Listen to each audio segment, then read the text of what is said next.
Yeah, so welcome to the Cybersecurity for Business Analysts workshop. It's just a one-day free workshop brought about by Tor Solutions. Um, I think the first thing, let's try to break the ice, understand where you are joining from. It would be nice to know where you are joining from, the city or town where you are joining from, so that we understand the demography of people in the class today. If you can just type it in the message box, that would be great.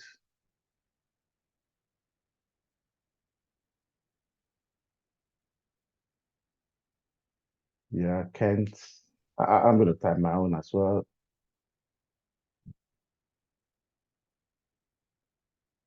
Two XX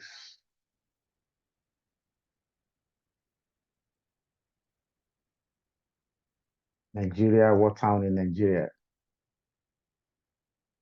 Is it Lagos or Kano? Okay, from Lagos.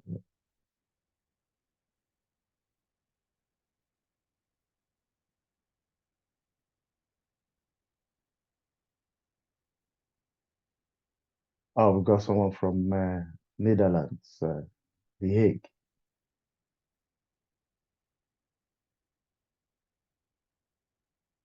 Bedfordshire. Bedfordshire is big. Where in Bedfordshire? Is it Luton, Bedford,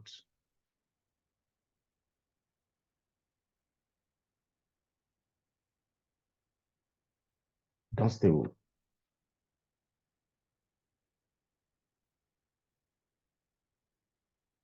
Northolt?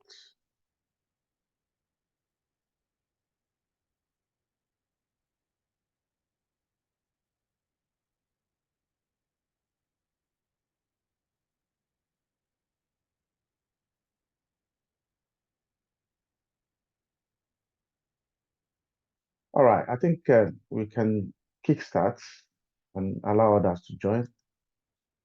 Um, so you're all welcome once again. And let me just quickly introduce myself. My name is Remy Afo, and I'm a cloud and cyber security specialist. I've got about, let's say, 17 years of IT experience and about 13 to 14 years of cybersecurity ground up experience.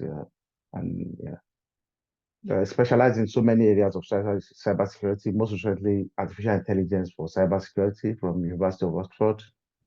I did my master's in information security from Royal Holloway, University of London, got my first degree in computer science and did some certifications uh, in cybersecurity.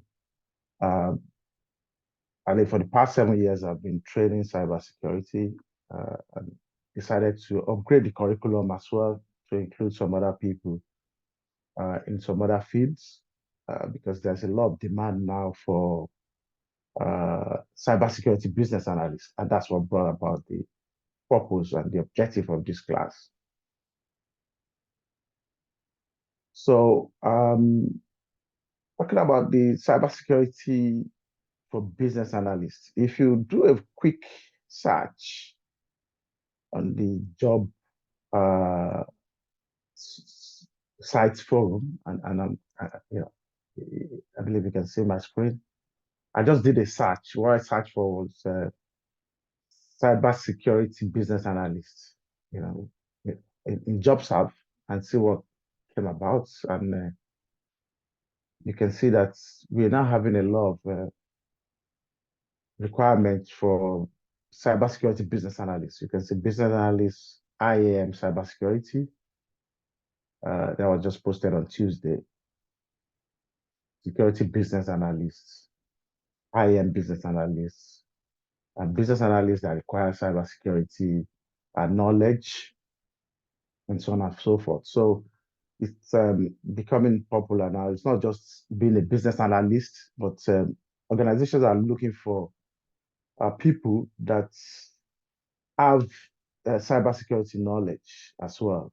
It makes life easier for them. And what are the key skills and knowledge experience?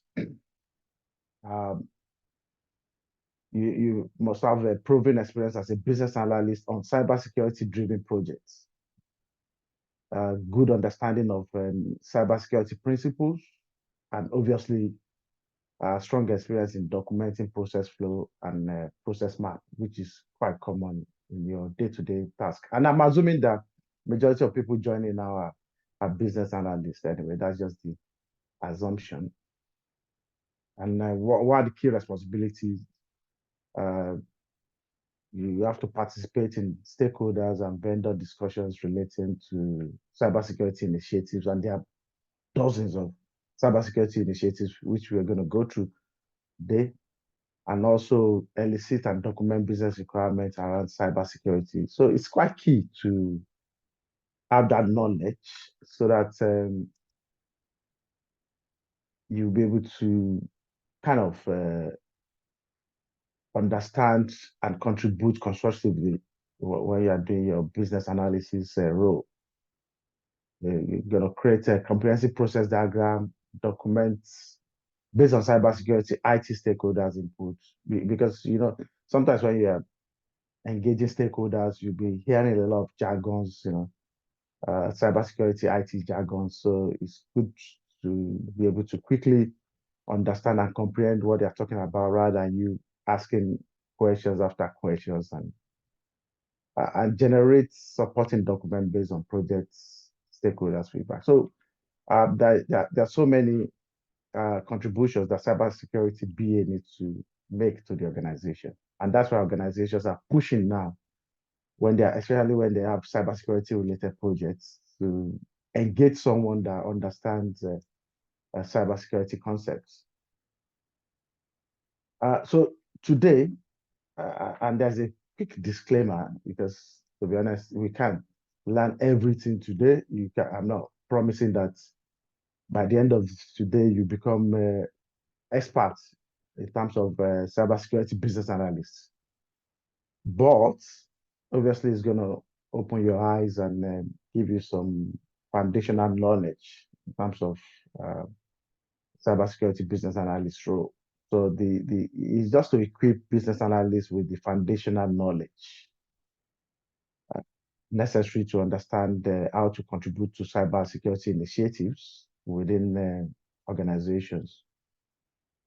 So these are what we are going to cover. I'm going to introduce you to cybersecurity, introduction to cybersecurity. We'll look at governance, risk, and compliance. We'll check some industry standards, identity and access management, security operations, cloud security, AI, and machine language security. And these are um, some of the basic concepts of cybersecurity. So it's good to have a quick understanding of all this. So what's the importance of cybersecurity for business analysts? You discover that you be engaging in what we call risk assessments. There are so many regulations which we're going to dive into. Stakeholder collaboration, I've talked about that, and also informed decision making. So, as a business analyst in cybersecurity, you are responsible for assessing the business needs of the projects. You convert these into formal business requirements and production of necessary documents, that will allow the project team to actually define, develop, and implement the solution that will meet these needs. So, and that encompasses a lot of things. It encompasses risk assessments, coming up with the security requirements, collaborating with different stakeholders, and coming up with informed decision making. So, what are the basic, principles of cybersecurity? Let's start with the definition. Um, Cybersecurity is just the practice of, protecting electronic information. It might be systems, it might be networks, from unauthorized access, you know, unauthorized use, unauthorized disclosure, disruptions, modification, or destruction. In terms of the importance of cybersecurity, it is all about three things, which we call CIA, and I'm going to dive into it. CIA is confidentiality, integrity, and availability. So when you are talking about cybersecurity, what should come to your mind is we're trying to ensure that there is confidentiality, there's integrity, and there is availability. Yeah. So the primary objectives of cybersecurity are to protect the confidentiality, integrity, and availability of information and system. And this includes preventing unauthorized access, ensuring that there is data accuracy and reliability, and maintaining the accessibility of critical resources. So, what are the common cybersecurity landscape? Cybersecurity is always evolving, and there's a need. Even people that are into cybersecurity field, they continue to learn and try to understand the threat landscape, which is quite dynamic. So we've got evolving cybersecurity landscape. We have got cyber criminals, those that go for financial gain. We've got nation states, some rogue nation states are sponsoring, cyber attacks. We've got malicious actors, and we've got hackers, we've got disgruntled employees. There are diverse, threat actors, and there's also a complex attack vectors. Some attack vectors are like malware, phishing, ransomware, social engineering, and so on and so forth. And a good example of, in terms of cyber warfare, and talking about the evolving cybersecurity landscape now, is the Russia invasion of Ukraine. That marked first in the history of conflict where we have a widespread use of cyber attack. And that's why the Russia Ukraine war is referred to as hybrid war. So you've got the physical war and the cyber war. So we know that in December last year, Russia hackers were inside Ukraine telecom giants system for at least, they've been there since May last year. Uh, in the cyber attack that crippled their system in December. So they've been there since May last year until December before the Ukraine were able to detect that. And that was according to one of the top Ukraine's cyber spy. And that tells you, the evolving cybersecurity landscape. So it's no longer kind of hackers alone. States are also sponsoring cyber attacks. So what are the common cybersecurity threats? I'm sure we are all familiar with like malware, phishing. I believe majority of, if not all of us, have been victims of phishing. We might not be victims, but we've received one phishing email or the other asking us to click a link, trying, asking us to divulge our information. So we've got the malware as well, got insider threats, people within the organization uh, trying to steal information or sell information within the organization. I've got what we call ransomware, which encrypts your systems. We have password attacks, Internet of Things attacks, and most recently we have what we call crypto jacking. Trying to steal your crypto information. So there are so many real-world examples of cyber attacks, and I'm going to talk about the ones that happened in the last 5 years that are very prominent. We've got the WannaCry ransomware, and I'm sure most of you might be aware of that. It was very pronounced at that time. It's a ransomware crypto worm that targets computers, running on Windows operating system. And what he did was he encrypts and lock the data, and he was now demanding, and that was in 2017, demanding ransom payments in Bitcoin cryptocurrency. So you just discover that your system is encrypted and it's asking you to make payment. So that was in 2017. That was quite massive and uh, widely spread. In 2017 as well, we had what we call Equifax data breach. Equifax company, they were subjected to one of the largest cybersecurity breaches in history, which exposes personal information of about 147 million people. You can look at that impact. Then in 2020, we have the SolarWinds. Yeah, there was a major cyber attack, and it affected most organizations. For those that are working in IT, uh, mostly most of the organizations were impacted. And because SolarWinds, most organizations use that particular tool for monitoring their network. So there was a major cyber attack suspected to have been committed by a group backed by the Russian government. That's what people claim. And they were able to penetrate thousands of organizations globally, including multiple parts of the US and federal governments and even UK. And that led to several, data breach. So, I was talking about confidentiality, integrity, and availability when we're talking about cybersecurity. So to better understand cybersecurity and the protection of cyber assets, it's helpful to consider three key concepts that we use to guide security principle, and that is confidentiality, integrity, and availability. So let's have it quickly. Confidentiality.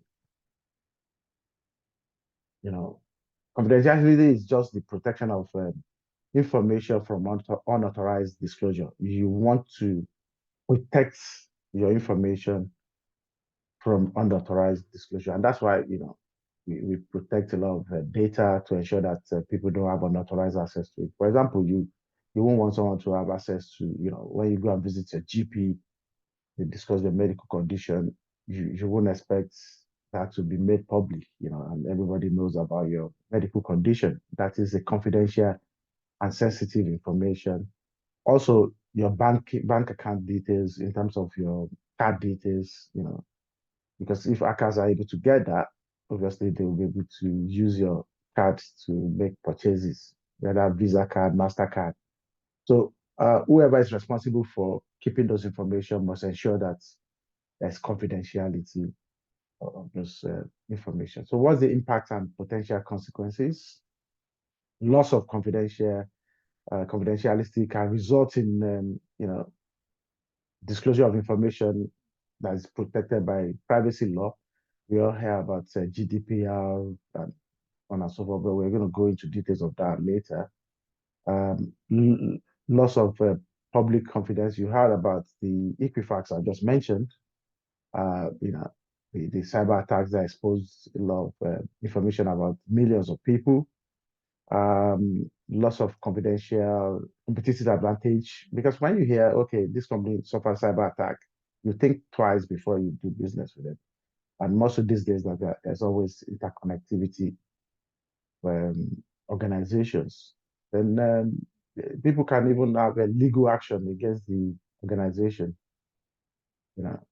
Then what are the controls that need to be in place to ensure confidentiality? There's access control, file permission, encryption. It's also one of the things that need to be done.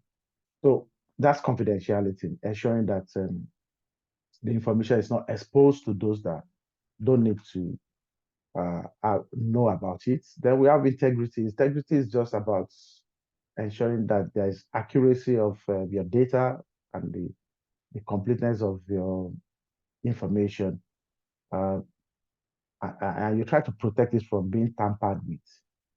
You know, just imagine you having your balance of account reads £100, and you're able to kind of tampered with the integrity of the balance of account and add like three zeros to it. That makes it like 100,000 pounds.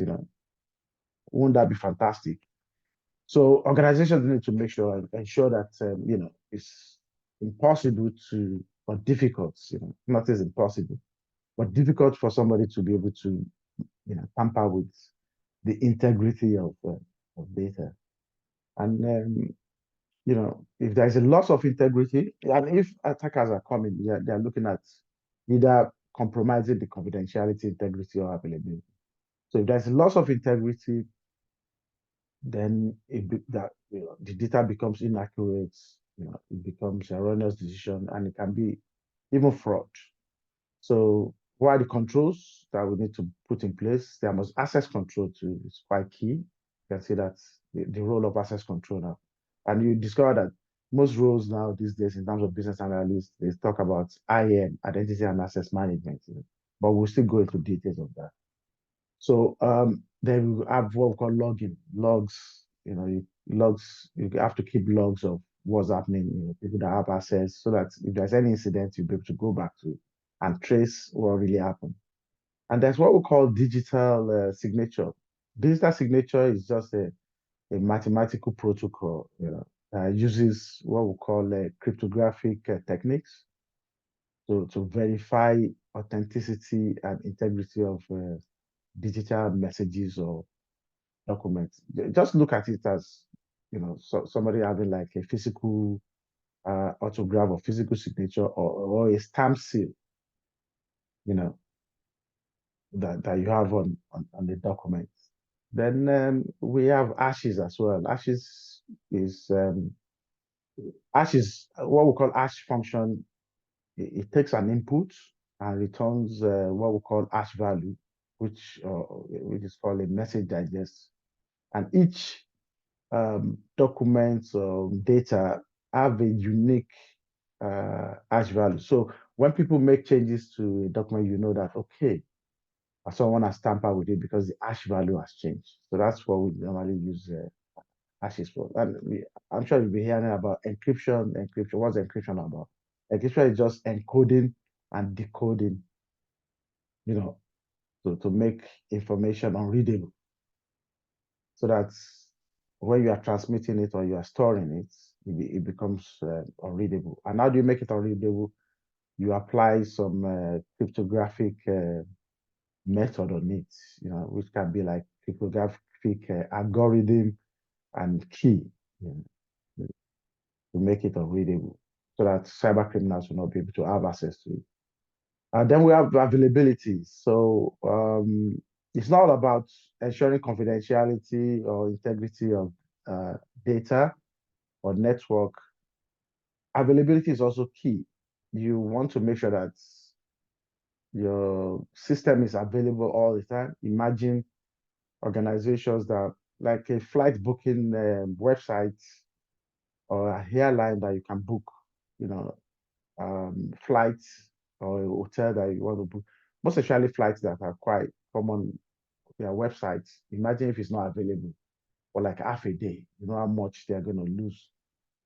So you have to ensure that it's available. And we've seen a lot of cyber attacks coming in to ensure that those systems are not available. We call it denial of service attacks, where cyber criminals just run, make sure that they bring down the systems of organizations. So that's one of the things that we have to ensure as cybersecurity professionals. And loss of availability results in loss of functionality and operational effectiveness, loss of production time, interference with enterprise objectives, and loss of money as well. So how do we ensure that there's availability. You have to, the control that you need to put in place is what we call, one of them is redundancy. Redundancy means you have like another system running, which is like a standby. So if this one fails, it just moves to the next one and continue running while you try to bring up the one that fails. Then we have what we call backups. And this is quite key if you are looking at cases of like a ransomware attack. If somebody encrypt your systems and they are demanding for money, but you have a copy of that data somewhere else, you can just, roll back and forget about that one and just go back to your backup and restore your backup and continue to function. But it's not as simple as that anyway, because obviously there are so many incident response activities that need to take place to be sure that those information are not corrupted. I think someone raised. I'll pause here. There's someone raised their hand. So quick question, yeah. You can unmute yourself and ask that question. Yeah, so you make mention of if there's an attack and if there is someone that have a backup, you just like install it back to the system or to the network. Why what if a back end is being opened already? Do you think that the one stored won't be interrupted? Yeah, I made a disclaimer. I said that's a very good question because I said it's not as simple as that.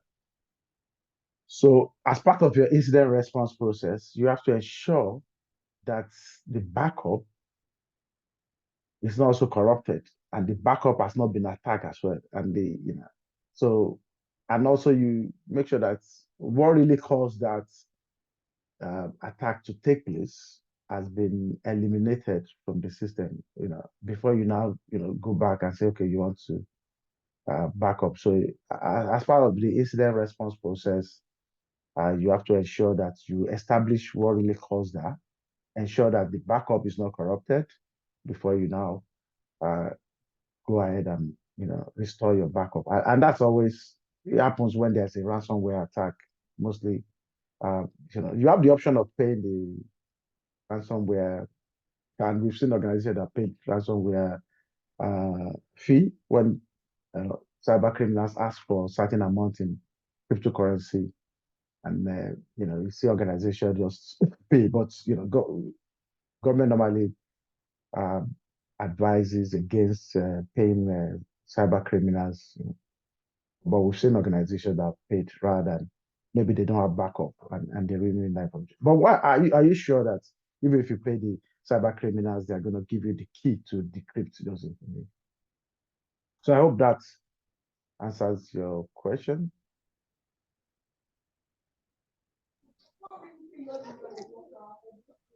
Is there? Hello? Yep, Ray. Okay. All right, let's crack on. So that's CIA in short. So we now look at the domains one after the other. So, and we'll look at the governance, risk, and compliance. What was that all about?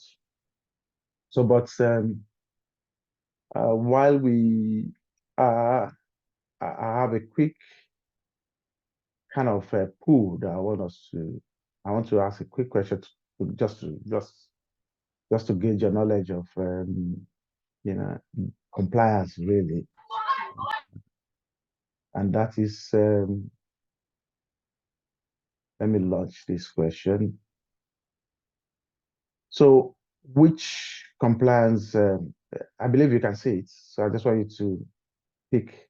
So, which compliance standard focuses on protecting payment card data? Yeah. So, for example, you're using your Visa card to make payments, your MasterCard, American Express. There's a regulation that PCI DSS. I'm not. No. I'm not saying you should say it. I've kind of Don't say the answer. No. The screen is on the pool is on the screen. I just want you to select one. You Yeah. can just respond on the chat. You said what? Are you unable to see it on the screen? People are answering now. I just put it on the screen, so that you can. Okay, Mr. Scott.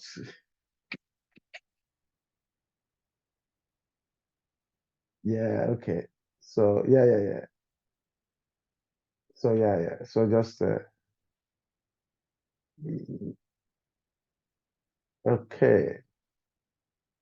So I think majority said it's PCI DSS. So let me share the results. You can see that about 88% said, oh, it's PCI DSS. A couple of people said it's GDPR. But yeah, you're correct. The answer is PCI DSS, payment card industry standard. And if you just Google PCI DSS, you will see a lot of controls that organization go to their website, see a lot of controls that need to be in place before you can process a payment card. Yeah, good. That's interesting. So we'll be looking at GRC. So what is GRC? GRC means governance, risk, and compliance. Is an organization strategy, to manage governance and risk while maintaining compliance with industry and government regulations. So what does that mean? The, you contribute to the strategy of the organization in terms of how do you manage the governance? What's governance? A well coordinated uh, and integrated capabilities to support um, the organization and also ensure that there's compliance. And also we're talking about risk assessment as well. You know. So it helps organization align its IT activities to business goals. You want to align your IT objectives to your business goal. You want to manage your risk effectively and stay in compliance with government and industry regulations. So there's so many organizations there are so many regulations out there, and organizations, for example, like financial industry, they are heavily regulated, and people that work for government contractors are so regulated. So you need to ensure that you are always in compliance of all those regulations. And you also want to understand the risk that you face as well. And that's what the GRC function is all about. So you can look at governance. Or if you pick them one after the other, um, cybersecurity governance refers to the overall management and oversight of an organization cybersecurity program. And I'm looking at it from a cybersecurity point of view. So, and that involves setting up policies, standards, and procedures for protecting the sensitive information and systems from unauthorized access, unauthorized usage, unauthorized disclosure, unauthorized disruption, modification, and generally looking at the CIA triage. Then risk management uh, is all about identifying, assessing, prioritizing potential security threats to the organization, and also implementing controls to mitigate or prevent those risks. So you just want to be able to identify the risk and be able to come up with controls to mitigate those risks.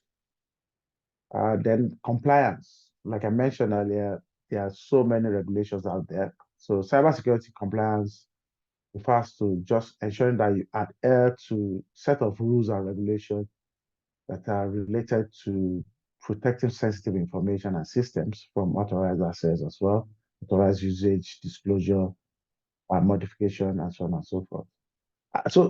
This can include, and I'm talking about compliance now, compliance with laws, industry standards, regulations, that are related to data privacy, data security, and also incident reporting. Because organizations are mandated to report any cyber security attacks of a certain magnitude. So what does security governance looks like? So the first step in security governance is to develop a kind of information security strategy. You need to have a strategy in place. Then you have to get the commitment of the management, management commitments, and that's the reason why we have cybersecurity top function people at the C level, the chief information security officer, where you have the chief financial officer and the chief operating officer, CCO. So, they sit at that board, so the management must be committed to the information security management program. And you have to come up with roles and responsibility. There should be reporting and communication channels. You implement and identify legal issues and understand what impact is it going to have within the organization. Establish and maintain security policy, which will result into developing your procedures, standards, guidelines, which are going to support, the information security policy. Then you come up with a business case, and you can see your role there as a business analyst, coming up with business case. So it makes life easier, when cybersecurity actually work with business analysts, of which that program is going to be managed by a project management manager, really. So let's pick them one after the other. Let's look at governance. So in terms of governance, we have what we call policy, standards, procedure, and guidelines. So policy is at the top level. Policy is an overarching principle. It doesn't need to be long or complicated, but it states the direction of the organization. So I believe that you must have seen, an information security policy within the organization. If somebody joins an organization, they ask them to go through the information security policy, and that specifies the direction which the organization wants to go, and also sometimes states the acceptable behavior within the organization.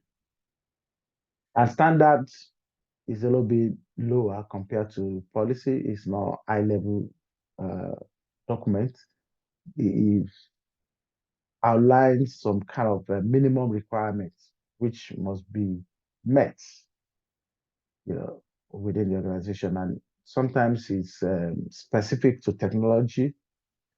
For example, we can have a standard for the minimum requirement for locking down a Windows operating system, or you can have a password security standard which specify the complexity of the password that user must apply, um, how regular the password must be changed, and so on and so forth. Then, in terms of the guidelines intended to outline the best practices. They are not mandatory, but help employees to follow rules, which allows flexibility and common sense in different scenarios. So you don't, but for policy and standard, you must follow them. But guidelines is just outlining best practice, and procedures are just instructions that describes how to do a particular task. It helps the reader to understand who should perform the task and how they should perform it.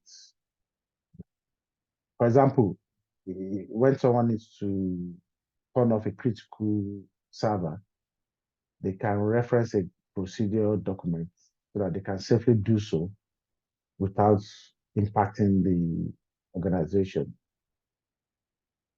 So that's governance for you. And governance is all about strategy, policy, standard, guidelines, and procedure. So let's talk about risk. So the core duty of cybersecurity is for you to identify, mitigate, and manage cyber risk. So it's quite important to understand risk in the cybersecurity context. So how do you determine a risk? How do you measure the risk? How do you reduce the risk effectively? So, and this can be explained with this diagram. You can see these are common terminologies from this building. You can see that we've got some threat actors. We've got control in place. These are threat actors that want to come into the building, and you can see control, which is a security guard. You can see the assets in the organization, some jewels that can be stolen.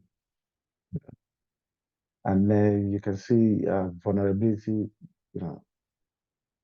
which is like kind of weakness that can be exploited. So what is an asset? An asset is anything that has value that could be compromised, can be stolen. It can be physical, it can be digital assets. And mostly, cyber criminals are always after the assets of the organization. And what's a threat? A threat is a malicious or negative events that can take advantage of vulnerability, So threat is usually referred to as something against which, assets are being protected. So you are protecting your assets against your threats, So like all kinds of social engineering attacks, like ransomware, worms, and viruses, these are considered to be like possible threats. And what's a vulnerability?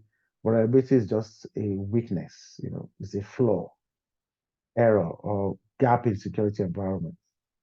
So the weakness is exploited by the threat.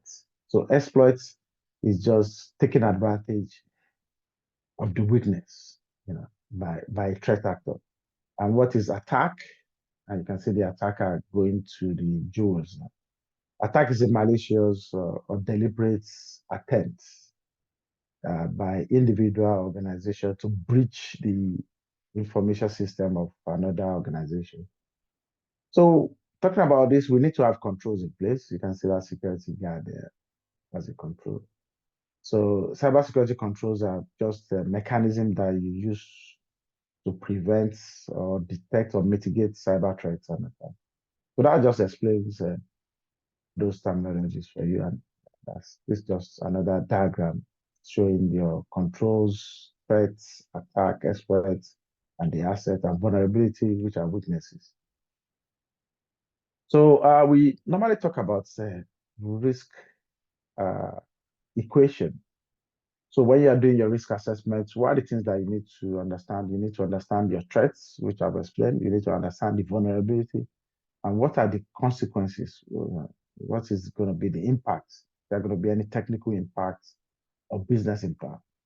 In terms of threats, you can have your hacker, you can have malware, inexperienced user, natural disaster, and vulnerabilities. This can be like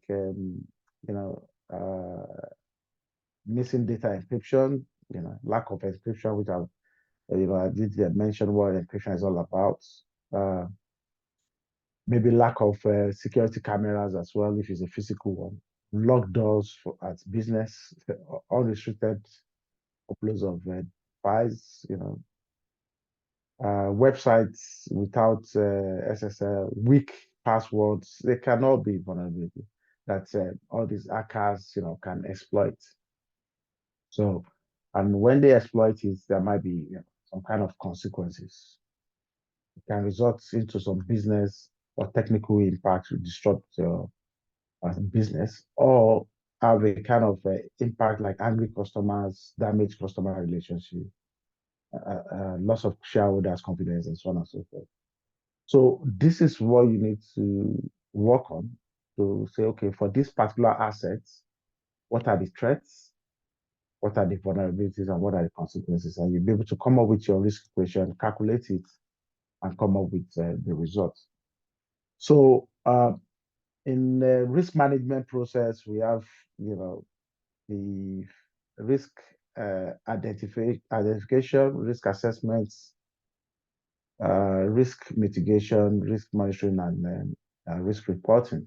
So the first thing is to identify the risk. Once you know your assets, you assess that risk, you treat the risk, and then monitor. So how do you treat the risk? You want to know whether, okay, this risk, we have to mitigate it. And these are the controls that we put in place to make sure that the threat actor does not exploit that risk.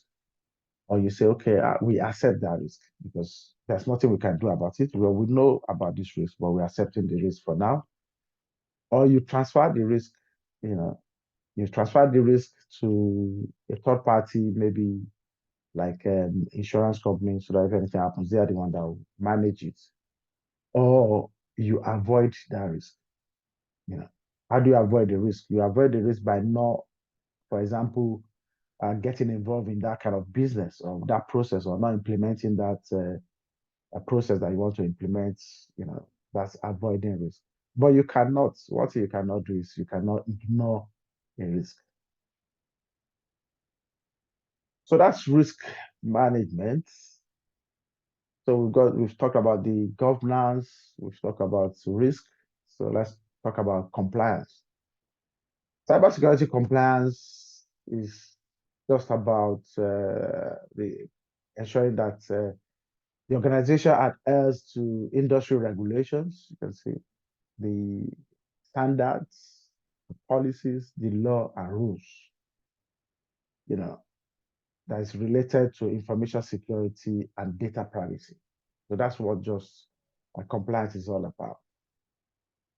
And we have regulatory frameworks and compliance standards. You have your regulatory compliance, because cybersecurity is not just a technical challenge, but it's also a legal and regulatory one. There's so many regulations that we need to make sure that you are in compliance with. We've got your GDPR, PCI DSS, which we mentioned quite long ago, and business operations as well within the organization. You have to ensure that we comply with policies, standards, of the organization. So this are part of the GRC function. So what are the compliance standards in cybersecurity? We've got your GDPR. GDPR, General Data Protection Regulation, is an EU regulation that is all about ensuring there's, privacy, protection of personal data. And we have the PCI DSS, is all about payment card information properly being protected. Then ISO 27001 is industry standard that organization they want to align with. It's ensuring information system management of the organization aligns with the controls that ISO has brought in place. And that gives people assurance that, okay, they are following best practices in information security management. And that's the reason why it's not mandatory, but organizations want to make sure that they are ISO 2001 certified. And it gives customers assurance that they take information security seriously. And there's some organizations that won't even do business with people that are not even ISO 27001 certified. Then we've got NIST as well, the National Institute of Standard and Technology Frameworks. This is an American framework which has a lot of guidance, and it's kind of free. You can download it online. It gives several controls that need to be put in place. In UK, we've got Cyber Essentials and Cyber Essential Plus, which is equivalent to that of NIST, but not as comprehensive as NIST. But they are just giving us cybersecurity best practice. There are laws and regulations that are key as well. America has got a lot of laws. And why do you need to, to know about this? Because sometimes you might be working with an organization in UK or Canada or anywhere that need to comply with laws of some other countries as well. So it doesn't really matter. You say, okay, I'm in UK. I don't need to be bothered about the law in and regulations in America. Most organizations that are international organizations that have presence in America, they are obliged to comply with those laws and regulations. The same thing with organizations outside EU that need to comply with GDPR. So we've got SOX, Sarbanes-Oxley Act of 2002. It's US federal law that mandates certain practices in financial record keeping and reporting for corporation. And you discover that some banking or financial institutions that presence in America operate in other countries, they need to comply with that SOX. We have HIPAA, HIPAA, is Health Insurance Portability and Accountability Act. So in America, what they did is that they have a separate regulation to protect medical information. We've got the GLBA. The GLBA is Graham-Leach-Bailey Act, which requires financial institutions and companies that offers a financial product or services like loans, financial investment advice, or insurance. They are obliged to explain their information sharing practices to their customer. So how do they share the information? How do they safeguard sensitive data? So they must explain that to their customer, and that's what the GLBA is all about. And we have FISMA. FISMA is the Federal Information Security Modernization Act, which defines a framework of guidelines and security standards to protect government information and operations. So this is for federal agencies in US to develop, document, and implement agency-wide information security program. Then PIPEDA is Personal Information Protection and Electronic Document Act. This is a Canadian law, you can see from this map, related to data privacy. So it governs how private sector organizations collect, use, and disclose personal information in the course of their commercial business. Then coming back to UK, we have the Data Protection Act. Data Protection Act of 2018 controls how personal information is being used by organization, business, and even the government. Then we have the Computer Misuse Act. This has been existing for a very long time. Computer Misuse Act is the main legislation that criminalizes unauthorized access to computer system and data in UK, and the damaging or destruction of those data as well. So if somebody engages in a cyber attack or cyber crime, this Computer Misuse Act is what they normally use to prosecute that person. Then the GDPR, which is a General Data Protection Regulation of EU, it's also all about ensuring that personal information is well protected, and it's got a lot of principles that need to be followed.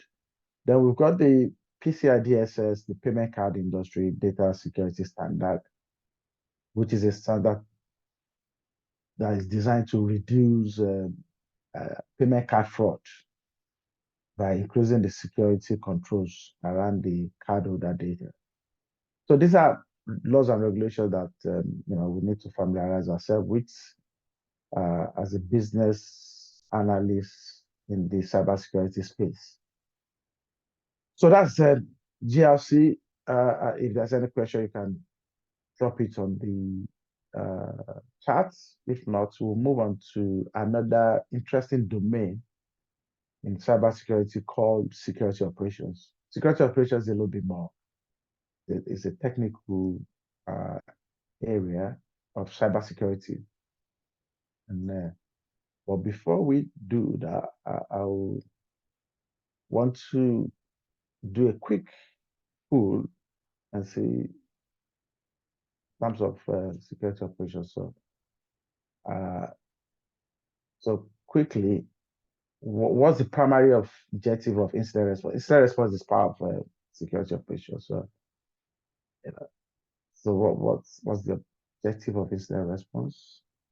Is it to prevent security incident, detect security incident, respond to security incident, recover from security incident, all of the above?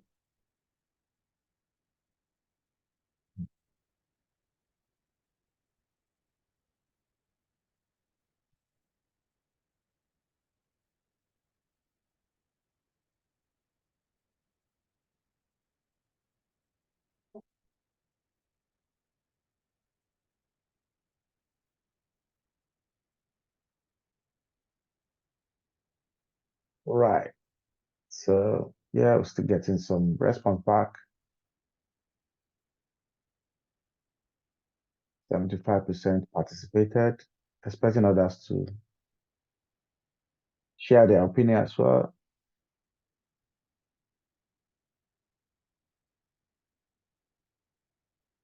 Okay, let me just end. Okay, let me end it.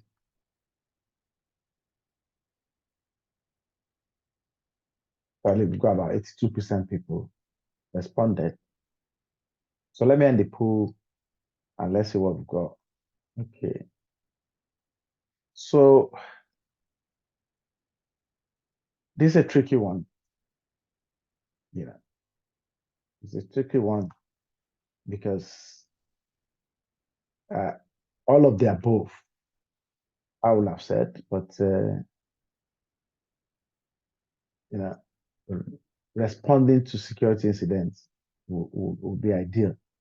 Although you might argue that okay, you want to kind of recover from security incidents, but incident information security incidents involves also kind of because the SOC team will have detected the security incident, and if information security incident is invoked, then obviously you have to respond to it and recover for it. So tilting towards more of all of the above, just excluding the preventing security incident. The incident response will not prevent. So um, those that say responding to security incidents, you very much correct. All of the above, mostly correct, except that preventing security incidents is not. Yeah, nice shot.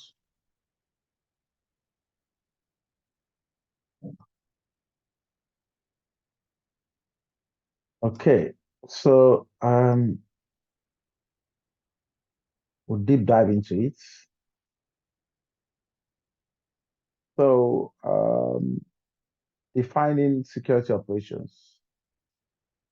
So what's the function of security operations? We normally have what we call security operations center, you know, and there are some roles called SOC analysts, security operations center analysts. They are the people that are responsible for monitoring, detecting, and responding to security incidents. And what's the objective? The objective is to be able to detect, you know, threats proactively and also respond to any threats that might be detected. And what's the importance of security operations to safeguard the digital assets, maintaining business continuity, and also minimizing the impact of security incidents. So uh, the fact is that you're going to experience cyber attack, whether you like it or not. But the most important thing is how do you respond to it? How do you make sure that you quickly detect it and respond to it? And that's what the security operations is all about.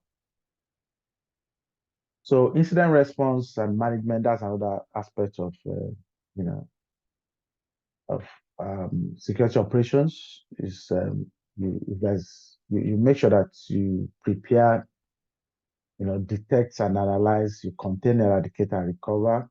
You have your post-incident activity and incident response framework. So if you check these frameworks, the listed what needs to be done, you know, what organization need to follow to have a proper incident response program in place. So preparation is just ensuring that you have your incident response policies, procedures, and all your teams in place so that if there's any incidents, this is what needs to be done.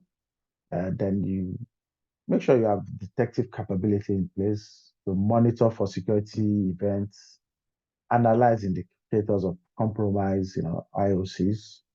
What are the things that shows out we've been compromised? Those are what we call like indicators of compromise. For example, if you have a laptop that is very slow and hardly moving your mouse, it might be an indication of compromise. Or it might not be. It might be a malware infection. It might not be. It might be that your memory is well filled up with a lot of stuff, and that memory that's filled with a lot of stuff might be an indication of a process running that's affecting that. So, and that would trigger analysis for you to be able to detect and know whether it is an indicator of compromise.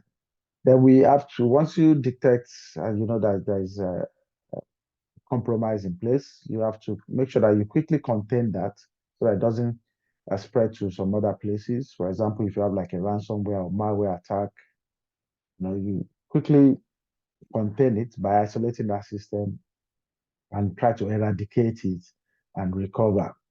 One of the recovery process is restoring back whatever that has been damaged. If you have a backup in place. Then there's what we call post-incident activity. After we have done all this, we have to ensure that we sit down and understand what are the lessons that we've learned, what are the areas for improvements. How do we need to improve our guidelines? Do we need to update our policy and so on and so forth? Do you need to implement some controls to ensure that this does not happen again? So there's always a lesson learned. So security information and event management tool. This is a tool that we normally use in security operations center. It's a tool that is used to aggregate, correlate, and analyze security events. So all different systems, servers, uh, network devices are connected to this SIM. So if there's any anomalous activity taking place, we get alerted on this SIM, and that SIM is what the SOC analysts normally monitor. That's their job, to monitor. And if there's any alert that comes in, they triage it and try to respond to it. So key capabilities is just log management, real-time monitoring, threat detection, incident response. So SIM gives you a kind of centralized visibility to detect your threats as early as possible. And you can see the SIM. These are different things that can be done with your SIM. Got a lot of logs coming in, user activity monitoring dashboard, and so on and so forth. And these are examples of tools, SIM tools that we've got Splunk, quite popular, ArcSight, you've got your IBM Query Radar, Azure has got Sentinel, Alien Vault, and so on and so forth. But these are just top tools that are in place in the market. So the Security Operations Center, like I said earlier, that is where the analysts work, and the responsibility of SOC is just to protect the organization against cyber attacks. SOC team, they try to manage a lot of security incidents, and those they have to investigate potential incidents if there's any incident that happen. They receive large number of alerts, but not all alerts point to a real attack. So the job of a SOC analyst is to dig into those potential incidents. We call it triaging, and be able to establish if it's a real attack or what we call a false positive. So triaging and prioritizing detected incidents is part of the the role of the SOC analyst. Yes, Splunk. Yeah. Oh, someone said which one is the most widely used SIM tool? Someone give an answer. Splunk. Yeah, Splunk is also widely used. Azure Sentinel is also being used these days. So yeah, depending on the organization. But that was a good answer. Splunk is quite common. So triaging and prioritizing detected incidents. Not all security incidents are the same, and an organization has a kind of limited incident response resources. So once an incident is identified, you need to triage it and prioritize to optimize resources utilization. So, you have to, there is a critical alert that it needs to be quickly attended to, just an info or just a false positive. So that's what we call coordinating incident response. That's just a matter of responding to incidents, and that involves engaging multiple stakeholders. You know, because you're going to use different tools. So it's not only the security people that get involved in that. We get some IT people involved in it as well. So moving on to an interesting topic, identity and access management. And these days you see that we see a lot of roles. So inside BAIM, identity and access management business analyst. So let's have a quick cool regarding that in terms of IAM. I just want to test your knowledge of IAM. So which of the following authentication factors relies on something you know?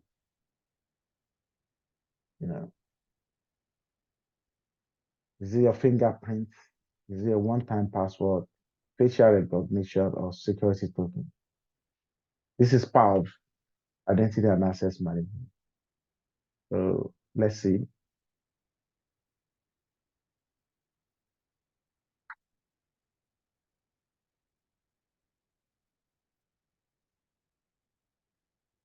Authentication factor relies on something you know.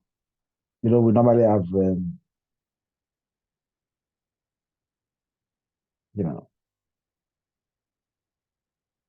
something you have, something you know.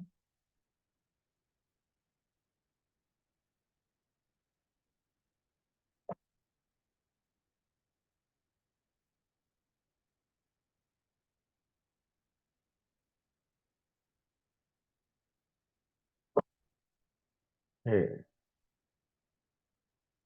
yeah, we're still expecting people.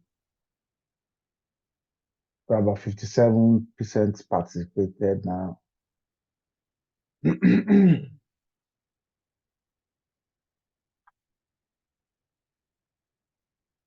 Oh, someone said can't see the question. It should be on the screen, except you're using the mobile phone. I'm not sure the experience. Yeah, I'm just about to step out, so I switched to my mobile. Maybe that's All why. right, okay. So that might be the reason. Yeah, no. Sometimes, but try to play around your mobile. It might show. I think you should be able to display it on the screen. So, but the question is, which of the following authentication factors relies on something you know? Is it your fingerprint scan, your one-time password, facial recognition, security token? Okay. Not a lot of people participated this time around. It doesn't matter. They just pick what you think. Yeah. Yeah.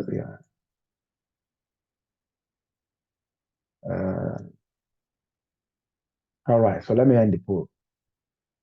We got about 66% now. So let's end the poll and share the results. All right. So majority said one-time password. Unfortunately, the answer is security token.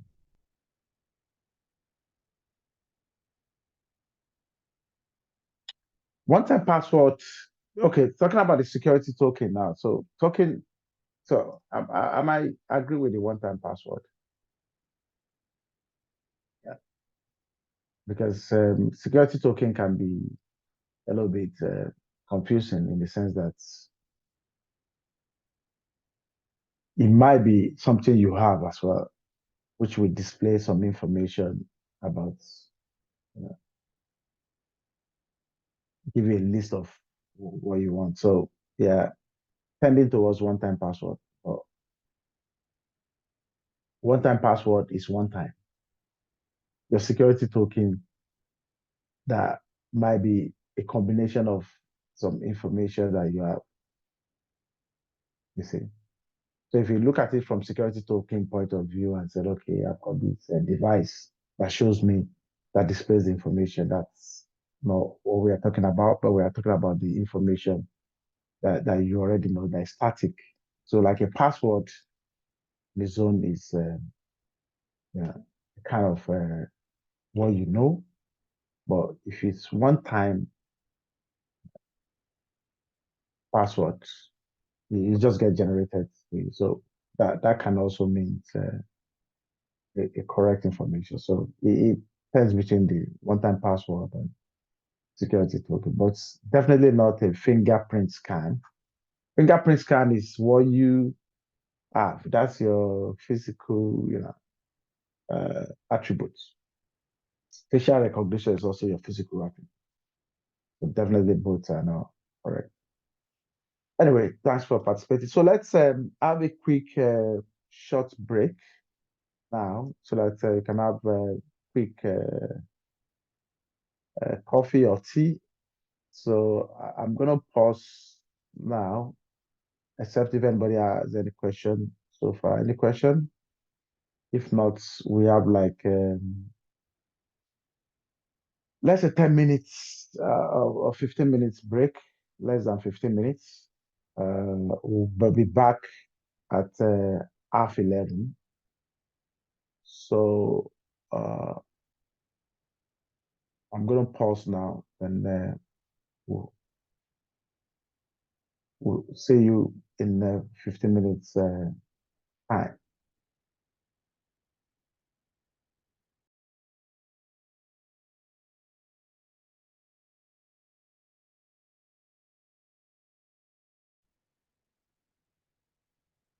So identity and access management. So before we do that, let's have a quick poll. Um, so I just want to understand the objective attending this class. What's your primary goal in attending the cybersecurity for business analyst training? Is it to enhance your understanding of cybersecurity concepts, and principles, or to acquire skills to identify and mitigate cybersecurity risk in business, gain knowledge of compliance requirements and regulatory standards, enhance my job prospects in BA field? Let the answer keep coming so that obviously we understand the motivation.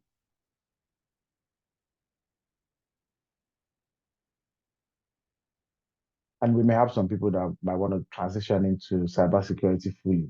Okay, I'm moving from BA to cybersecurity, really.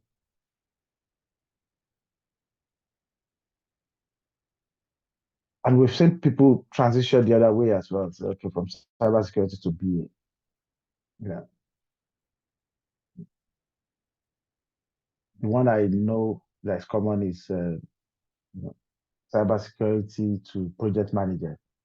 Because you've got a cybersecurity experience, you want to manage cybersecurity projects, or you want to, be like a program manager of cybersecurity initiative.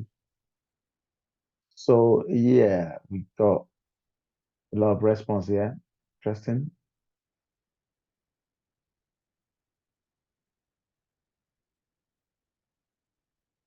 Uh, yeah, let me just end the pool now. At least about 67 participators. Let's wait for others to, what's your motivation? What's your goal attending this class?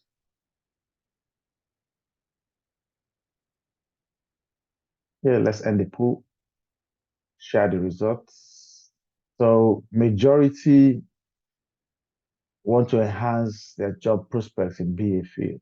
We've seen a lot of it's not surprising because we've seen a lot of requirements for business analysts with cybersecurity knowledge.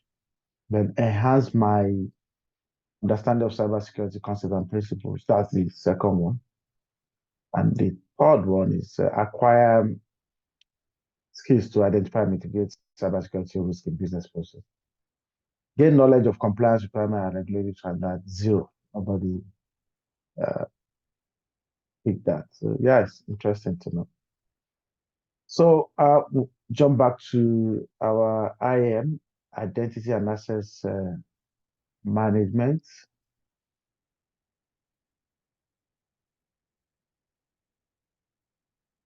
So, but let me ask a question on IAM first.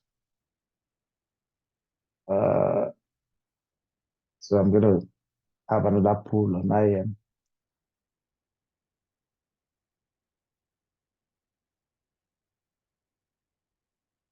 Oh, are we? Okay, I think we've done that. So, sorry, we've done the IAM pool before break. So let's just crack on. So the definition of IAM is just a framework. IAM means identity and access management, and is a framework uh, for managing digital identities and controlling access to resources. So the core component is what we call AAA.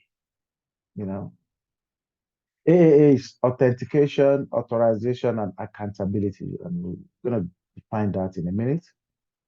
And what's the importance of IAM? Protecting sensitive data, ensuring compliance, and mitigating threats, whether insider or outsider. So the pillars of IAM is AAA, authentication, authorization, and accountability. What's authentication? Authentication is the first process, and then the authentication provides a way to identify a user, typically by having them enter something like a username and password before access is granted. So other authentication processes can be used, such as biometrics, smart cards, and so on and so forth. These are just to ensure that you establish that this is the person that claims that who they claim to be, they are the one and they are being admitted into the network or where they need to be admitted into.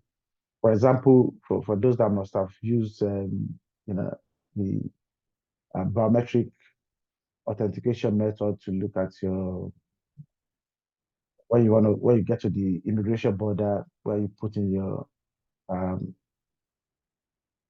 passports at the immigration gate and it just scans and establish that you are what you claim to be, and the gate will open for you. That's the kind of authentication. Or you want to log into your system, you have a password username, you put in there, it allows you to get into that system. Then authorization, after you must have been authenticated, you have access to the system. The user must be authorized to perform certain tasks. You can see that in organizations. It's not everybody that have access to everything within the organization.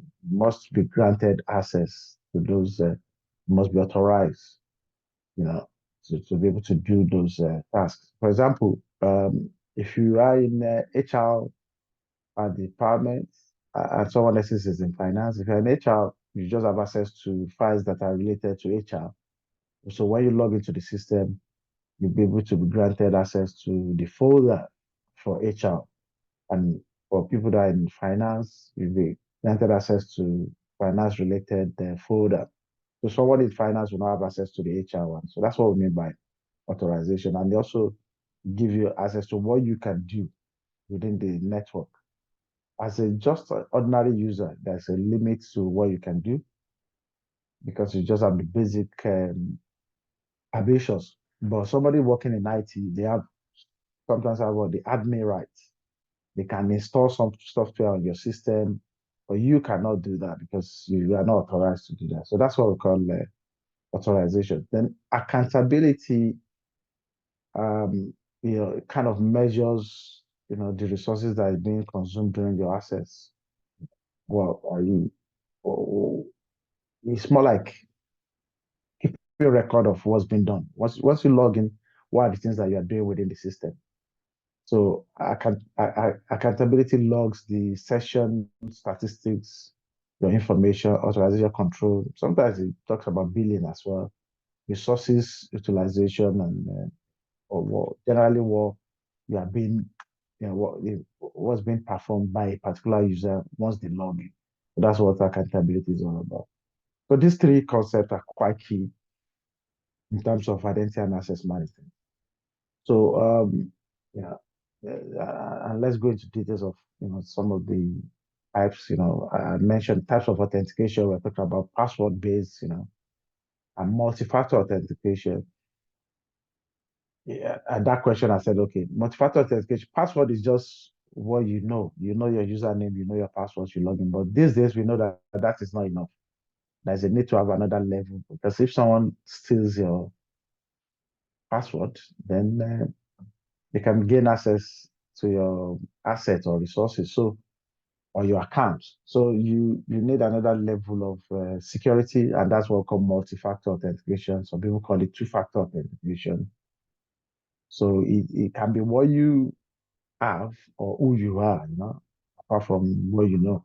So a good example is when you receive, apart from putting in your username and password, you can send a text message to your phone just for you to double check and put that text message in. That's it, multi-factor authentication.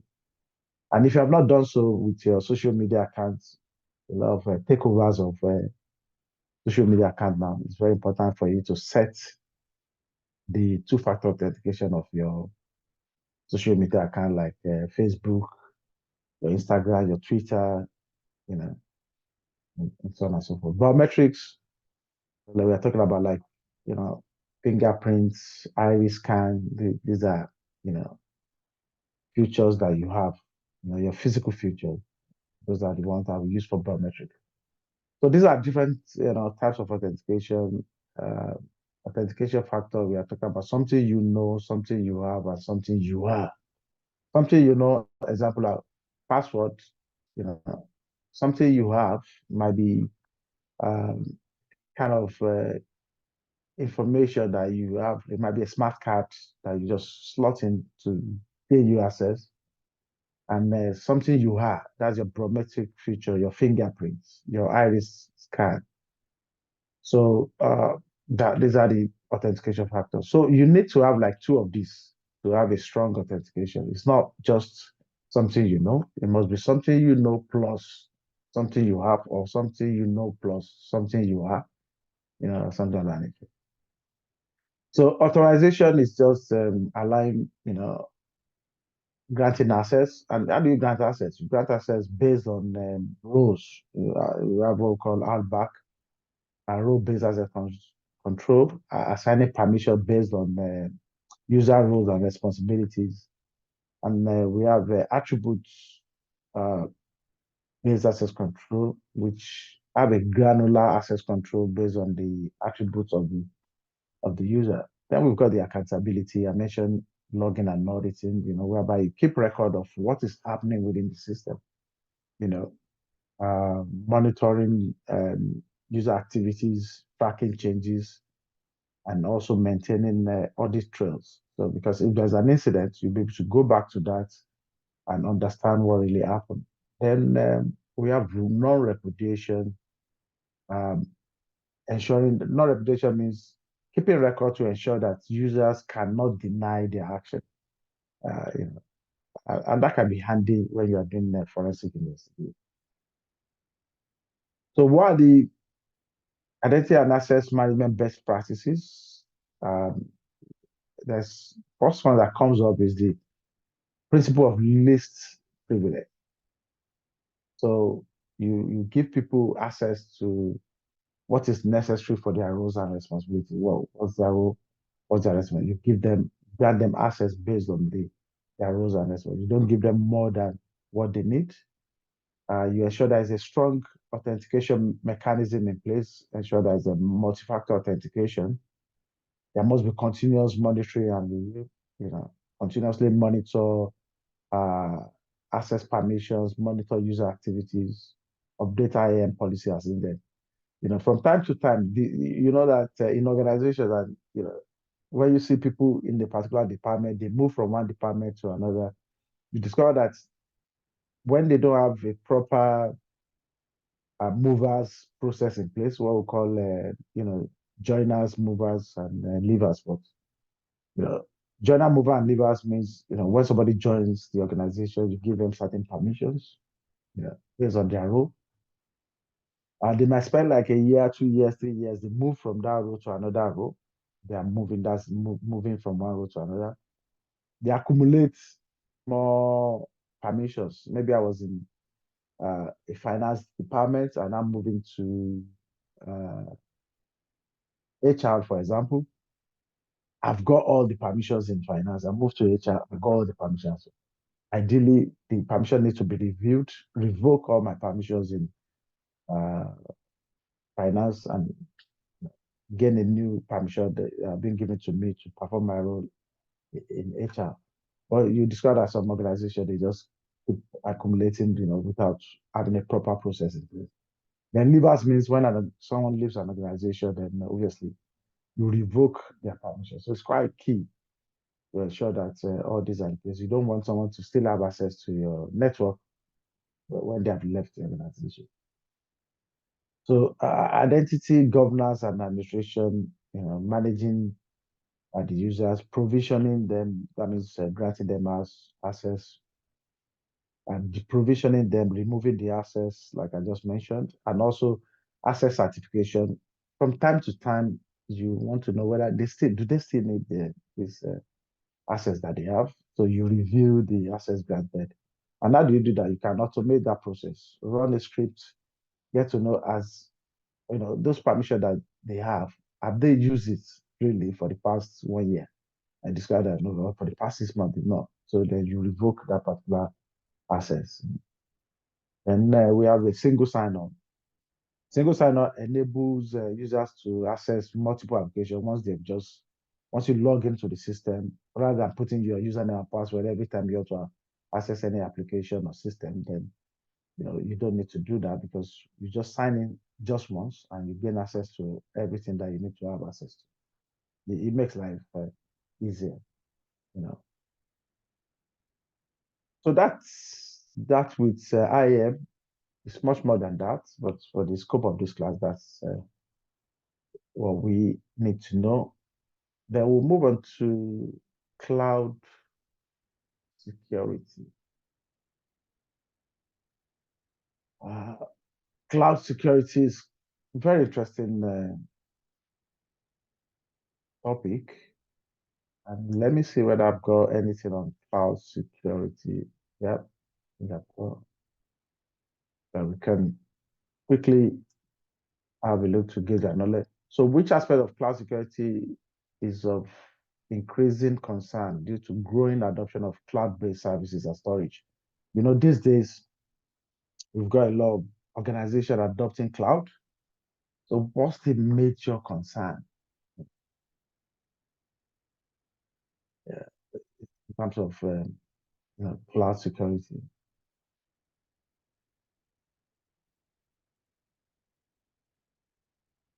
All these are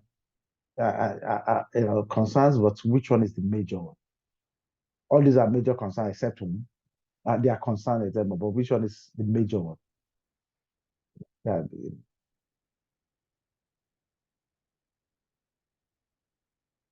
is it physical security of data centers? Is it encryption of data in transit? Is it insider threats from employees, or the access control and identity management that we just talked about?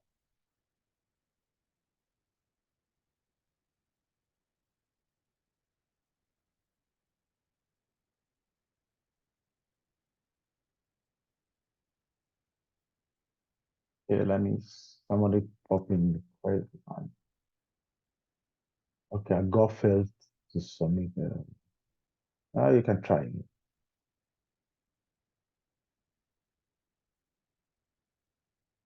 Yeah, that's correct. Someone said, I would say token is something you have, definitely.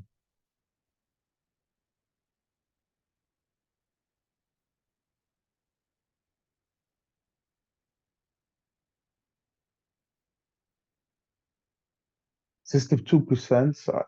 Others should just pop in the answer. Let's see whether we can get up to like 80% response.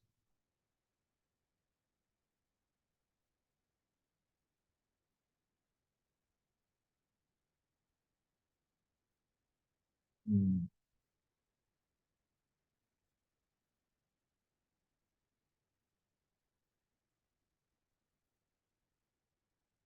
Yeah, sorry about that. No longer your screen. Yeah.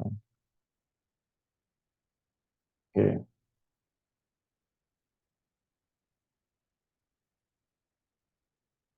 67. Can we raise it up to like 80? We've got just 19 people responded out of 28.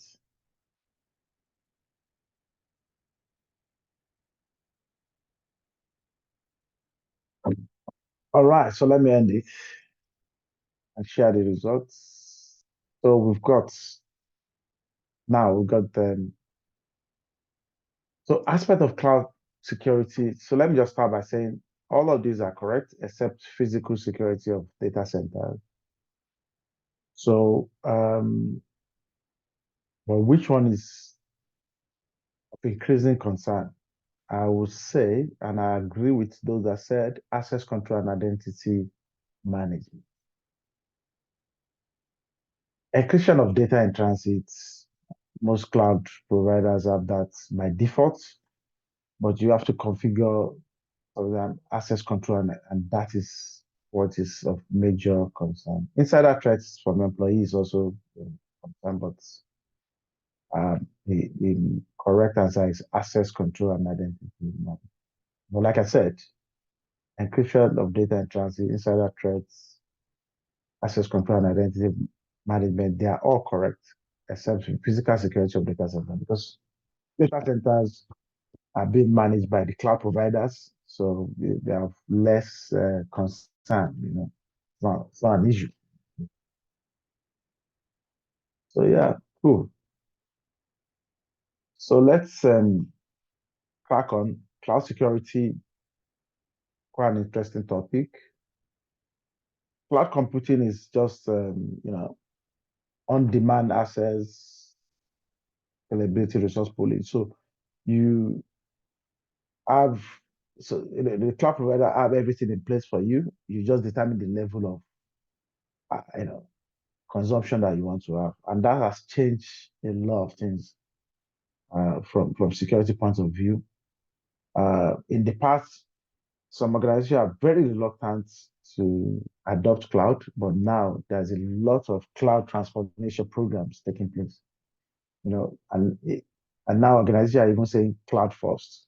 I remember in those days, financial institutions, they are very reluctant to adopt cloud, but now they're the one championing it and saying cloud first, because you cannot avoid it. It makes life easier, because in terms of cost, in terms of flexibility to spin up applications, spin up servers, and in terms of security as well, I would say it's much more secured in the cloud, and that depends on how you configure your cloud. It's much more secured compared to having your own on-premise data center, and it's much more expensive to run your own premise data center. So it has some characteristics like on-demand access, scalable. You use what you want, and you can obviously increase your capacity as you go on. And whatever you use, that's what you pay for. Then we have three major types of cloud services. We have the infrastructure as a service. We have a platform as a service, and we have software as a service. I will define them first and give a kind of example in real world. So infrastructure as a service is a cloud computing service model that provides virtualized computing resources. You're having like servers, you're having storage, network infrastructure provided for you. So it allows users or organizations to rent and manage these resources on demand. So you already have all those resources for you. You just, rent them and use them on demand. You got your servers, you got your storage. So rather than buying them from the scratch and having your data center, all these are provided for you. In the cloud, you just, kind of provision them. Then platform as a service goes beyond that. It provides a platform, allowing a customer to develop, run, and manage the application, without the complexity of building, and maintaining their underlying infrastructure. So you don't need to start managing the servers and all those networking. You just platform as a service. You just provide you with the necessary tools and services, for your application development, for your testing and deployment and scalability, and so on and so forth. Then the topmost one is the software as a service. It's a cloud computing service where software applications are hosted by a third party. So you just use the software, and then it's made available to customer on the internet on a subscription basis. So it eliminates the need for you to install, to manage, or maintain the software locally. So because it's just there for you. So let's look at, using the kitchen scenario to explain these three terminologies. So when you say infrastructure as a service, that's imagine renting the kitchen appliance, like, you have kitchen appliances like your oven, your refrigerators, stoves, if you still use stoves, from the company. So you can use them whenever you need them. You have your own, all the appliances that you need in the kitchen, you rent them from the government. So that's infrastructure as a service. But when you have platform as a service, think of a fully equipped kitchen in a restaurant. So you have access to all the tools, the ingredients that you're going to use to prepare your meal. Yeah. You have the quick equipment you need to cook. You've got everything that you need. You've got the food stuff and all those stuff. So you just have to focus on, preparing the dishes, without concerning yourself about setting up and managing the kitchen itself. Then software as a service is just like you ordering a ready-made food from your restaurant, your Uber Eats, your Just Eat, you just look at the menu, okay, this is what I want. You just order and it get delivered to you. So that's just the, practical example of those platform as a service, software as a service, and infrastructure as a service. So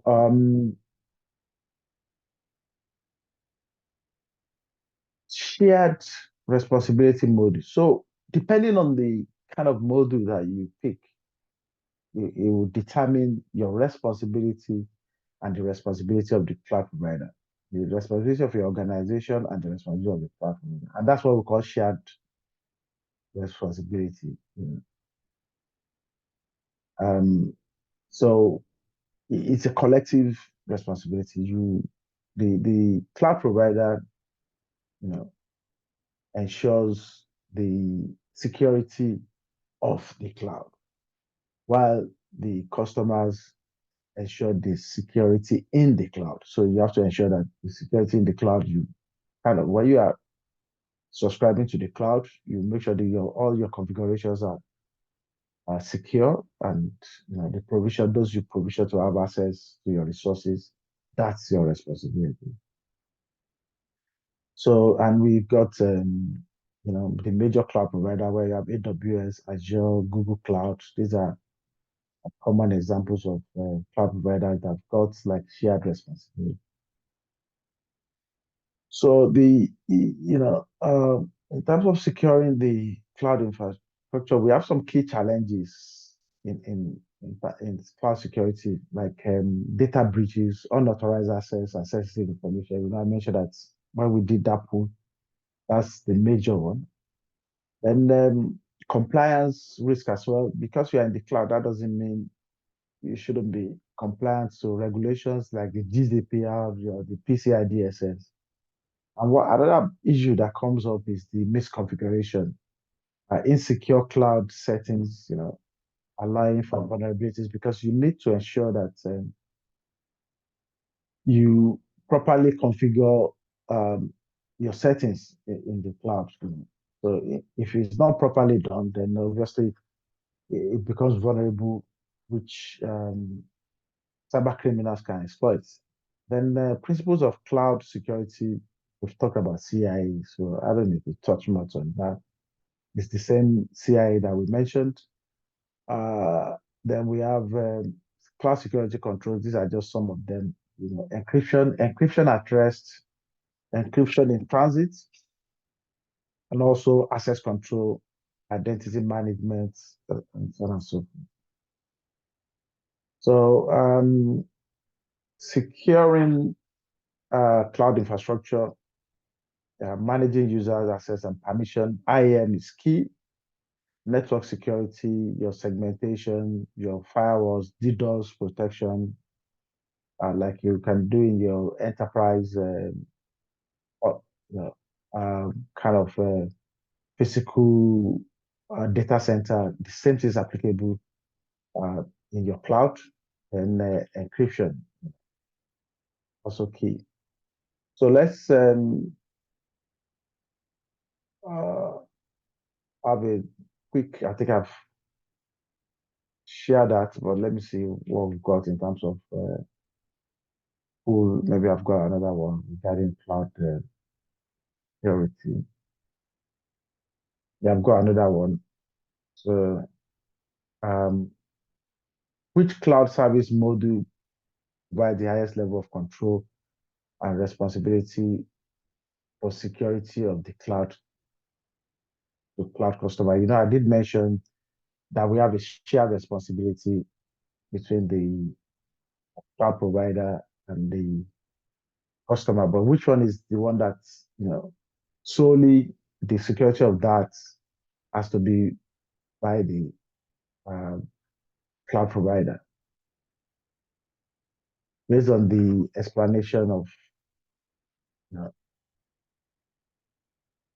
what the PaaS, the IaaS, and SaaS means.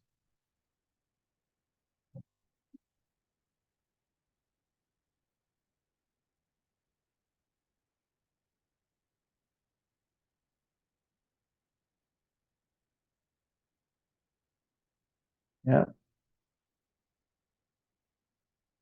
expecting more answers. Cool.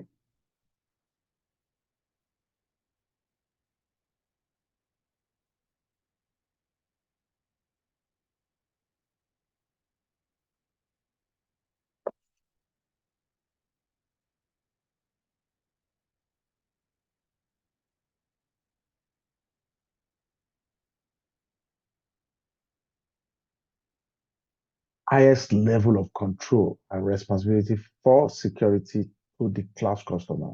So the customer will do more work in terms of the security, the cloud security. Okay, let me, at least about a lot of people participated here. So let's end the pool. Yeah, so majority said infrastructure as a service, which is very much correct because you just got the servers and the networking, so you have to, do a lot of stuff to ensure that there's security there. The platform as a service, some of the security is delegated because obviously they manage the network equipment, the servers there. So the cloud provider will make sure that the security is there, but software as a service, the cloud provider 100% security within that software as a service. So this one is the least one, the software as a service, where the infrastructure as a service, the cloud customer, obviously, will have the highest level of control and responsibility from security point of view. So that's, the majority got it right. Okay, so moving forward, any questions so far before we jump into another interesting topic?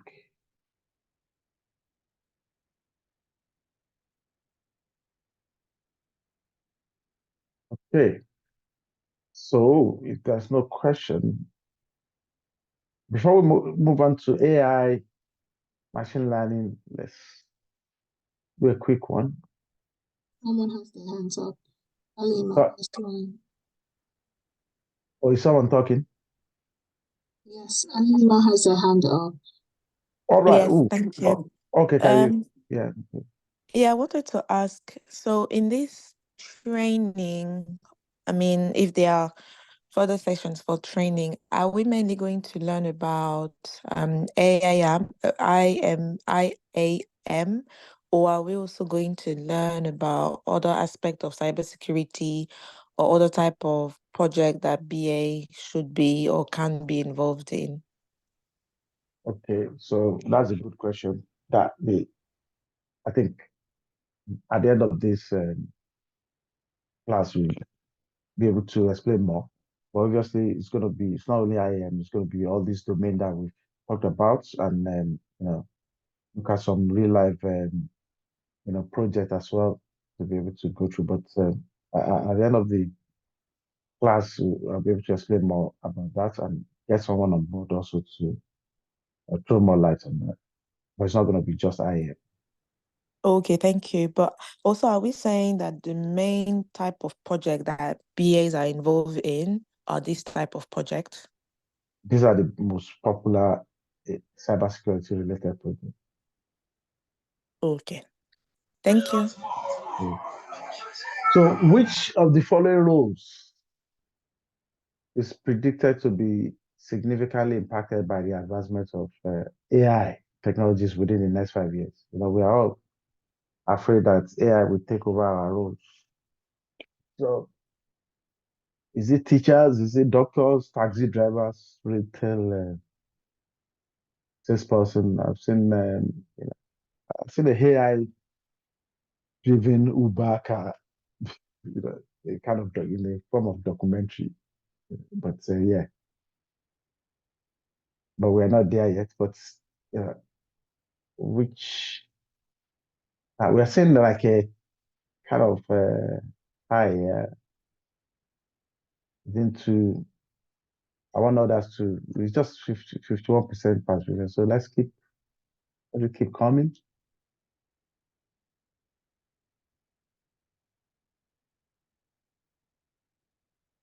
Keep them coming. Just 15 people have responded.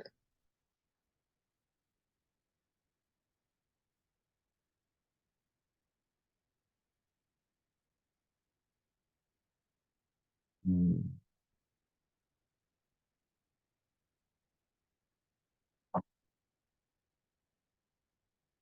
2%.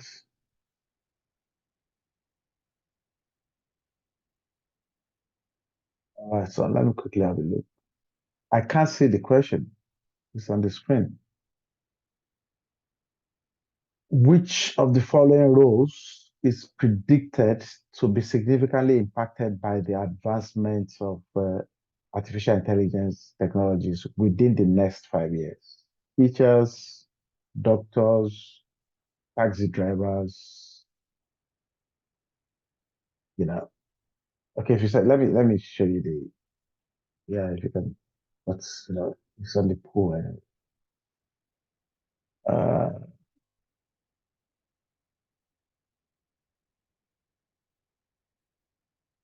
so this is the question.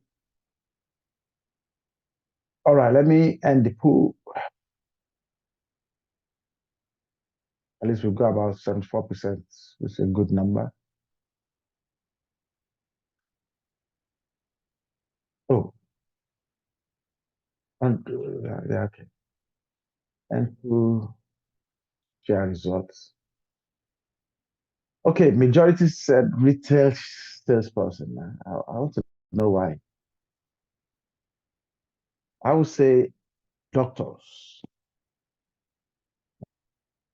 because all these are going to be impacted, but in the next 5 years, it's going to be more doctors than any other profession that is listed here, because the AI is expected to play a significant role in healthcare. It's going to take a lot of, and he has started doing that, taking a lot of tasks such as medical diagnosis, personal treatment plans, and some administrative tasks. But AI won't replace doctors entirely. It's just going to augment their capabilities and streamline a healthcare process. So, and that's why I say significantly impact. So AI, I'll say doctors, really. So yeah, AI is quite an interesting topic. You can't run away from it. And you know,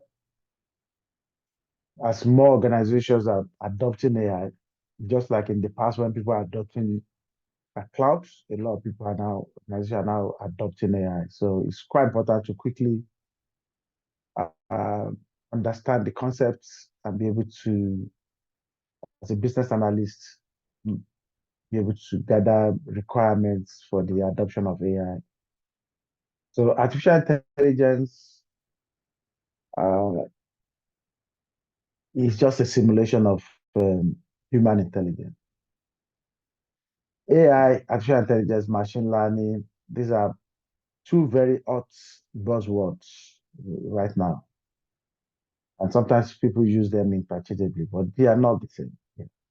Why AI simulates human intelligence?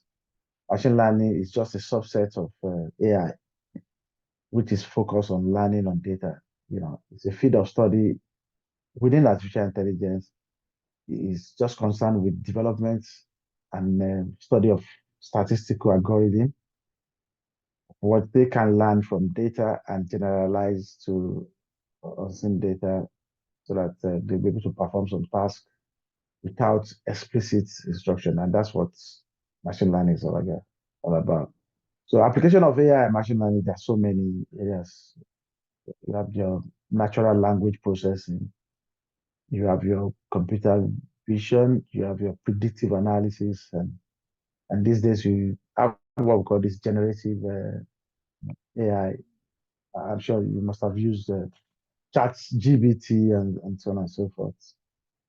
So, importance of AI and machine language, security. While we're adopting it, there's a need to ensure that they are secured. You have to ensure that there's trust, is reliable, and also there's this privacy concern in terms of the AI-powered systems.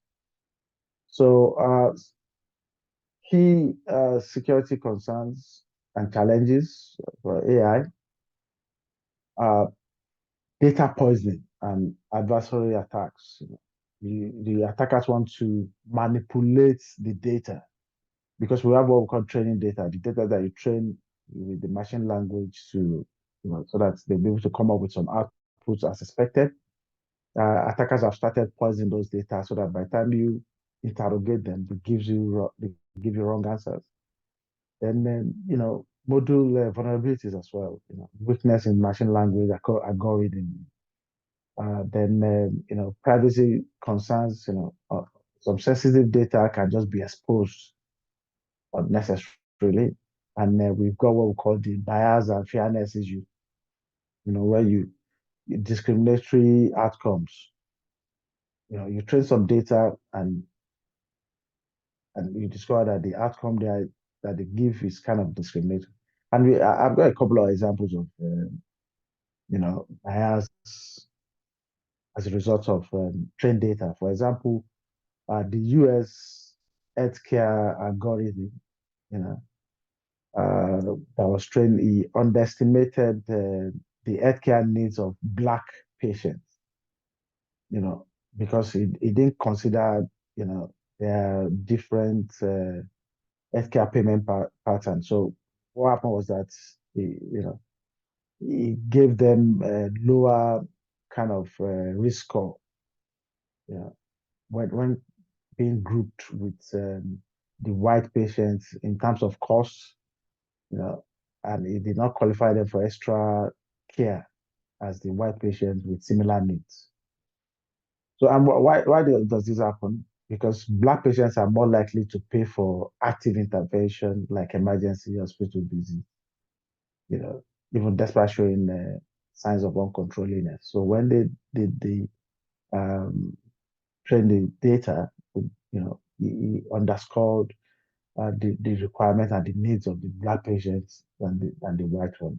So that tells you that the kind of bias in that. So those are the things that we need to be aware of. And also, I don't know whether you are aware of this Microsoft chat box, thing that was launched in 2016. You know, um, so the intention was to learn from casual conversations with users, but within uh, 24 hours, they began sharing some kind of a racist, transphobic, and anti-Semitic tweets. Kind of reflecting discriminatory behavior learned from interaction with users, because they said, okay, be interacting with users, and it now started learning some kind of discriminatory language from users. So these are bias and fairness issues that we need to be aware of and try to mitigate again. So what are the impact of AI security breaches? Financial losses, reputational damage, potential harm to the individuals. Yeah, you can see that these days we have AI launch rockets. When you use AI to launch a rocket, you can discover that you might miss your target. Some people are even claiming that the AI, the kind of bomb attacks that was launched by um, Israel that really affected some aid workers, the missiles that was launched. So some are claiming it was AI propelled, allegedly, but which rather than targets the extremists, he targeted the aid workers. So these are quite serious concerns when it comes to AI. So securing AI and machine language models is quite key. And before we talk about securing AI module, what's AI module? Artificial intelligence module is just a program that analyzes data sets to find patterns and make predictions. So data is quite key, in artificial intelligence, in machine learning. So yeah, you need to have data sets, and AI modeling is just the development and implementation of AI model. AI model or AI modeling replicates human intelligence, and is much more uh, effective when it receives multiple data points.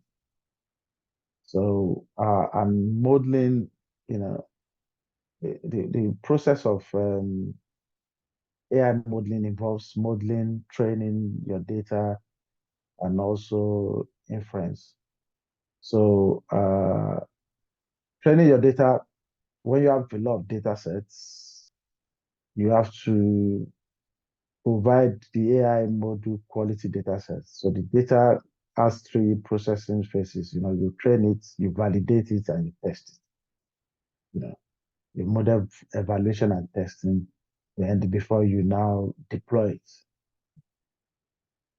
And inference is just all about AI module that has been extensively trained. Once it has been trained, the user provides a live data set and try to launch the module for practical usage. So that's the final step, process. So there are some techniques for securing, AI and machine learning models: encryption, federating learning, differential privacy, and so on and so forth. So now government are coming up with regulations, trying to catch up with the usage of AI. US, as usual, the US federal has got a lot of laws that they are proposing. Some are being implemented already. The US federal law has got the AI risk assessments. They're looking at Algorithm Accountability Act, Deepfakes Accountability Act. These are services oversight. And I'm sure you know what deepfakes is all about. When somebody imitates another human being, somebody can just come up with a deepfake of myself, and you would think I'm the one talking, not knowing that it's a deepfake. And AI, because it's AI that is obviously doing that. AI Bill of Rights, AI framework. If you search for the NIST AI risk management framework, part of the US initiative, then some states and city within the, in America has got some AI regulation, and these are the list of those states. But the one that's quite closer home is the EU Artificial Intelligence Ask, and that's the reason why I circle it. These are the ones, those of you that are in UK, these are the ones that you likely be working on. So and that was on March, I think 13th of March this year. That was last month. The European Parliament passes the much anticipated AI Act, and that is the first comprehensive attempt to regulate artificial intelligence globally. Then we have the generative AI regulation. China has a proposal regarding that. Talking about the generative AI is like all these your ChatGPT. The risk mitigation, transparency, Canadian Parliament have artificial intelligence and data acts, and there are some other countries in Americas and Asia that are kind of developing their regulation. So organizations, governments are catching up with AI and coming up with some regulation, which we need to be aware of. So we've done that. Well, let me launch another. Who, before we go to question and answer, which is the final one I'm going to do. So will AI eventually take over the business analyst role? Yes, no, maybe.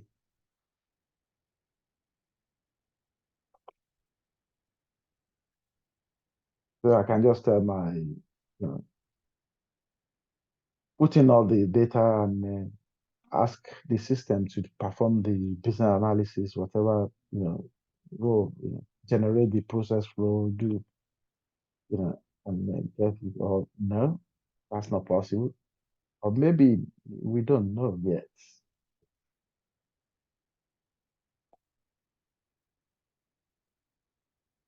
We are still waiting for.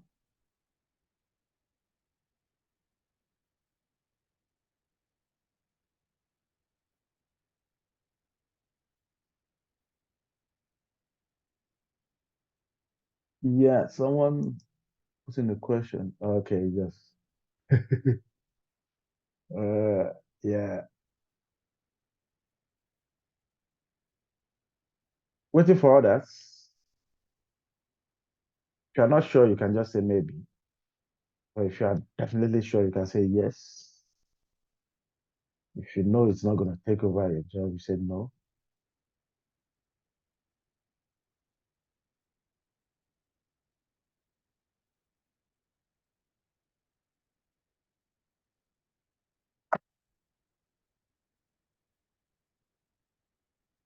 %62% participated, waiting for others. What's your thoughts?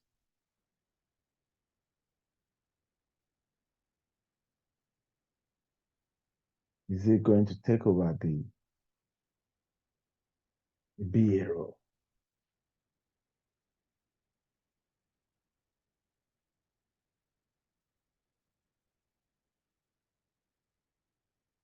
All right, let me end the poll. So let's see what people. Majority said no. 53%. Followed by maybe, and about 12% said yes. To be honest, I leave this with you. I don't know what the answer is. As AI is emerging, anything can happen. Most of the things that are happening now, we didn't know it was going to happen about 2-3 years ago. So these are no open question. There is no right or wrong answer. It may take over Europe. It may not. Time will tell. So thank you very much for your patience. I think that brings us to the end of the class. I thought it was going to take us more than that, but we've been able to cover a lot. But I just want to, has anyone got any questions generally before I move on to what next?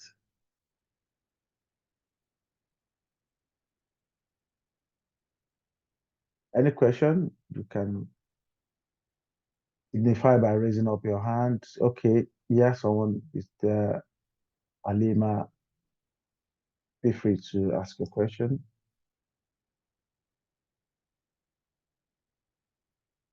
Alima. Yes, sorry. Yep. I broke up. Cool. I don't have another question. Thank you very much for the class. All right, cool, thanks. Ray? Thank you very much for the class. All right, cool, So thanks. my question is, to better position yourself as cybersecurity BA, would you encourage someone to go in depth into the study of cybersecurity?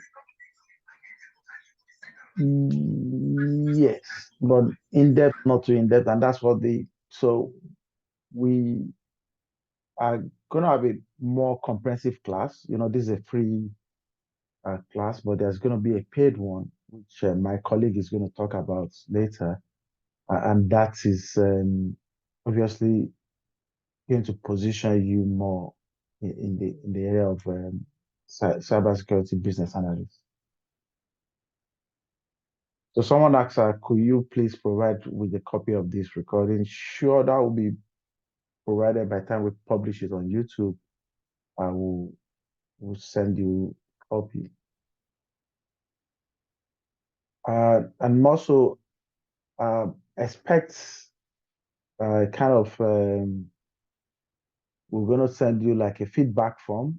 So this feedback form, once you complete it, then we'll send you, so because we really want to know how we have fared in this training, and what so that will help us in terms of future training to make us give you better training in future. So obviously, please kindly fill in the feedback form, which will be emailed to you later on. And then once you complete it, you'll be able to get a copy of the presentation slide.